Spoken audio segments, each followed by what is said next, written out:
आणि यानंतर इंद्रजित सावंत बोलतायत, पाहूया.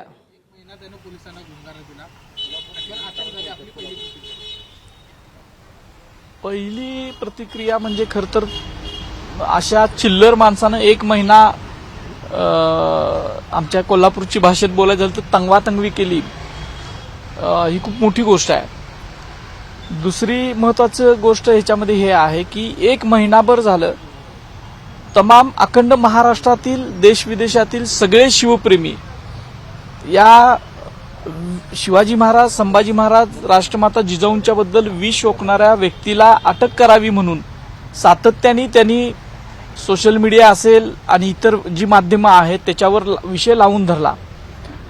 त्या सगळ्या शिवप्रेमींचं पहिल्यांदा मी आभार मानतो की त्यांनी खूप चांगल्या पद्धतीनं पाठिंबा दिला या सगळ्या ह्याला, आणि त्यामुळं शासकीय यंत्रणेवर दबाव आला आणि पोलीस यंत्रणेनं सुद्धा चांगलं काम केलं. आमचे वकील असीम सरोदे असतील, माझे सगळे सहकारी असतील, हे सगळे पाठीमागे राहिले आणि एका विकृत व्यक्तीला, विकृत इतिहास सांगणाऱ्या व्यक्तीला अटक झालेली आहे आणि त्याबद्दल समाधान आहे. पण इथून पुढे जाऊन जोपर्यंत कायदेशीररित्या अशा व्यक्तीला शिक्षा होत नाही तोपर्यंत हा लढा चालूच राहील. तर आज त्याच्या जामीन अर्जावर उच्च न्यायालयामध्ये सुनावणी देखील होणार होती, मात्र ही सुनावणी होण्याआधीच त्याला ताब्यात घेतले गेले. हा योगायोग म्हणायचा का? तुम्हाला वाटतं का ज्या पद्धतीनं गेले महिन्याभर तो पोलिसांना मिळत नव्हता आणि आज ही सगळी सुनावणी होण्याआधी तो सापडलेला आहे? आमच्या वकिलांनी, सरकारी वकिलांनी, पोलिसांच्या यांनी खूप चांगल्या पद्धतीनं बाजू मांडलेली होती आणि म्हणून कोल्हापूर न्यायालयातला त्याचा जामीन नाकारला गेलेला होता आणि उच्च न्यायालयात सुद्धा तशीच परिस्थिती होती की जामीन नाकारलं जाणं हे तशा पद्धतीनं होणार होतं असं दिसत होतं आणि त्यामुळंच कदाचित त्याच्या जे काही त्याला वाचवणारी जी यंत्रणा होती महिनाभर, त्यांनी त्याला सल्ला दिला असावा की आता तुझ्याकडे काही पर्याय नाही आहे, म्हणून त्यांनी अटक करून घेतली असेल. कायदेशीर कारवाईपर्यंत अटक आता झाल्यास कायदेशीर कारवाई होणं गरजेचं आहे असं तुम्ही म्हटलात. मात्र असीम सरोदे यांनी युक्तिवादादरम्यान देखील कोर्टामध्ये सांगितलेलं होतं की कोल्हापुरातील देखील काही वरिष्ठ पोलीस अधिकाऱ्यांचं मार्गदर्शन तो घेतोय. मग अशा परिस्थितीमध्ये तुम्हाला वाटतं का की ही सगळी केस स्ट्रॉंग होण्याच्या दृष्टीनं कोल्हापूर पोलीस देखील प्रयत्न करतील? खरं तर मोबाईलचे जे तांत्रिक पुरावे जे आहेत ते सगळे पोलिसांच्याकडे अगोदरच जमा केलेले आहेत आणि त्यामुळं ह्याच्यावर चांगल्या पद्धतीनं कारवाई होईल असा मला विश्वास आहे, कारण ही लोकशाही आहे. पण जे काही मंडळी त्यांना सपोर्ट करत होती अशा मंडळींचा शोध आता घेतला पाहिजे. तो कुठं राहिला महिनाभर, त्याच्या संपर्कात कोण होतं, त्याला का सपोर्ट करत होती, त्यानं काय काय हालचाली केल्या, या सगळ्या गोष्टी या जनतेसमोर आल्या पाहिजेत असं मला वाटतं. गेल्या महिन्याभरात शोधण्याची गरज वाटते का? त्याला वाचवणारी 1 महिनाभर जर असा चिल्लर माणूस इकडं तिकडं सापडत नसेल पोलिसांना तर त्याला वाचवणारी एक यंत्रणा कार्यान्वित होती असं आपण म्हणू शकतो, असा अंदाज लावू शकतो.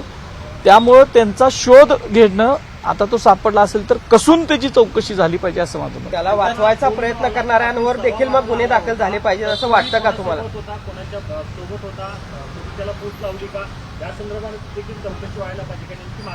त्यांच्यावर देखील कारवाई झाली पाहिजे का? कारण महिनाभर त्यांनी त्याला ज्यांनी आश्रय दिला त्यांच्यावर देखील कारवाई.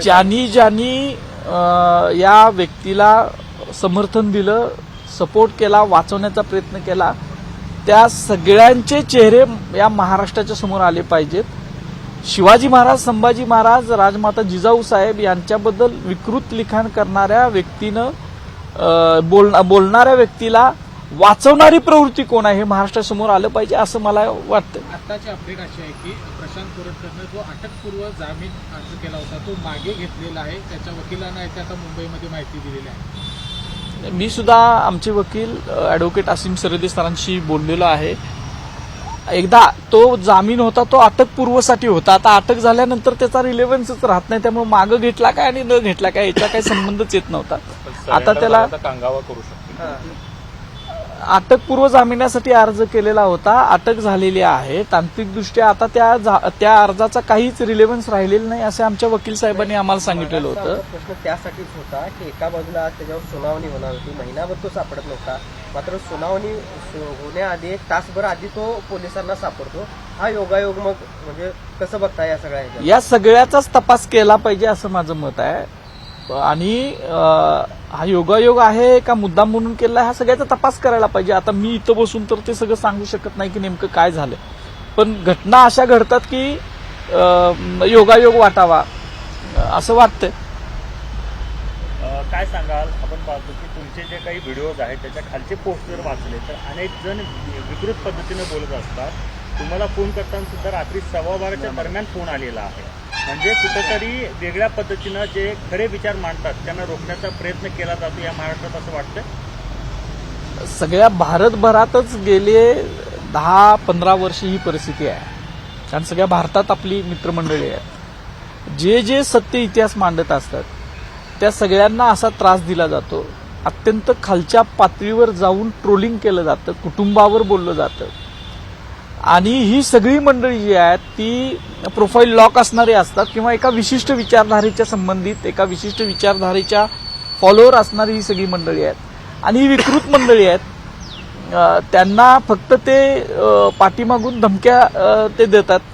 समोरून बोलायचं आतापर्यंत कुठल्याही व्यक्तीचं धाडस झालेलं नाही. कारण आम्ही सत्य सांगतो आणि सत्य मी तर इतिहास संशोधनाचं जे काम करतो, अभ्यासाचं काम करतो, त्याच्यात कागदपत्र बोलत असतात. मी स्वतःचं काहीच सांगत नाही. जे सत्य कागदात आहे.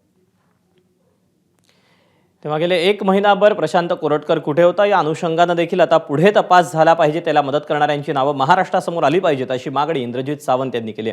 दरम्यान प्रशांत कोरटकरकडून अटकपूर्व जामीन अर्जाची याचिका मागे घेण्यात आली. प्रशांत कोरटकरला तेलंगणामधून अटक झालेली आहे. सरकारी वकिलांनी हायकोर्टात अशी माहिती दिली आहे. तर राज्य सरकारतर्फे हितेन वेणगावकरांनी ही कोर्टात माहिती दिलेली आहे.